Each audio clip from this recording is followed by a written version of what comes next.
Baik, di sini saya akan menjelaskan tentang konsep pelayanan gizi dalam kondisi bencana. Yang pertama, bencana. Bencana adalah peristiwa atau rangkaian peristiwa yang mengancam dan mengganggu kehidupan dan penghidupan masyarakat yang disebabkan baik oleh faktor alam dan faktor non-alam maupun faktor manusia sehingga mengakibatkan timbulnya korban jiwa manusia, kerusakan lingkungan, kerugian harta benda, dan dampak psikologis. Kedua adalah jenis bencana. Jenis bencana yang pertama, bencana alam. Contohnya gempa bumi, tsunami, gunung meletus, banjir, kekeringan, angin topan, dan tanah longsor. Yang kedua, bencana non-alam. Contohnya gagal teknologi, gagal modernisasi, epidemi, dan wabah penyakit. Yang ketiga, bencana sosial. Contohnya konflik sosial antar kelompok atau antar komunitas, masyarakat, dan teror.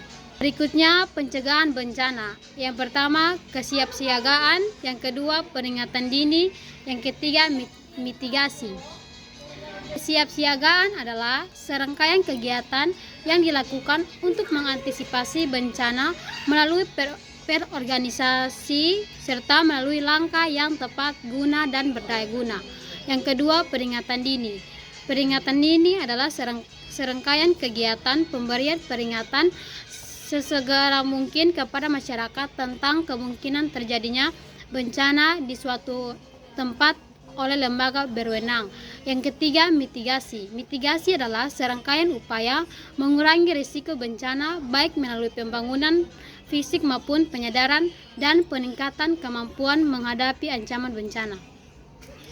Yang berikutnya, penetapan status bencana. Yang pertama, status darurat bencana nasional ditetapkan oleh Presiden. Status darurat bencana kabupaten atau kota ditetapkan oleh bupati atau wali kota. Status darurat bencana provinsi ditetapkan oleh gubernur. Penanggulangan bencana. Yang pertama, prabencana atau situasi tidak terjadi bencana. Yang kedua, prabencana atau situasi ada potensi bencana. Yang ketiga, tanggap darurat. Yang keempat, pemulihan. Berikutnya, peran ahli gizi dalam pengolahan bencana. Yang pertama, melaksanakan koordinasi penanganan gizi pada situasi bencana. Yang kedua, melaksanakan kajian dampak bencana dan analisis kebutuhan gizi. Yang ketiga, membuat rencana respon gizi. Yang keempat, mengelola pemberian makanan bayi dan anak atau PMBA pada situasi bencana.